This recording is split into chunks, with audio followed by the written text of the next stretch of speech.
ලංකාවේ පහුගිය කාලේ ශාල ආන්දෝලනයක් ඇති වුණා මේ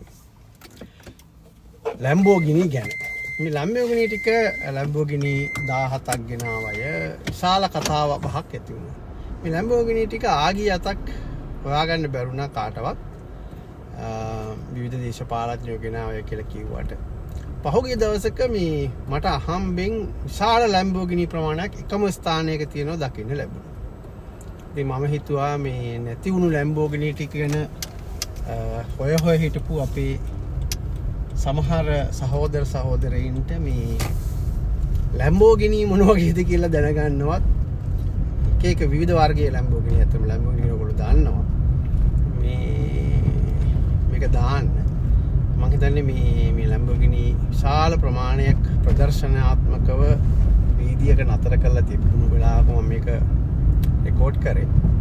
ඉතින් මේක මේ මට හිතා ගන්නත් බෑ මෙච්චරටම මෙතන විශාල ලැම්බෝගිනි ප්‍රමාණයක් බුගාඩි වගේම අතිශය මිල අධික වාහන ප්‍රමාණයක් තිබුණා.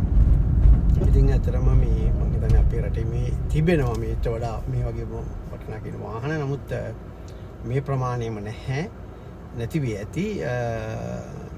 ඒ නිසා මේ සියලු දෙනාටම මේ දැක ගන්න මම මේ වීඩියෝ එක දැම්මේ. මේ අපේ රටෙත් පහුගිය කාලේ විශාල කතාබහකට ලක් වුණානේ මේ ලැම්බෝගිනි මේ තියෙන බුගාඩියක්. ඇත්තටම මේක විශාල මිල අධික වාහනයක්, මේ කාර් එකක්. මේ ඇත්තටම මේ ස්පෝර්ට් කාර් එකක්. මේක මේ බුගාටි කියන වර්ගය. මේක මේ හරිම ලස්සන කාර් එකක්. මේකත් එතන තිබුණා. ඉතින් මට හිතුණා සියලු දෙනාටම මේ බලා ගන්න මේක රෙකෝඩ් කරලා දාන්න. Thank you very much.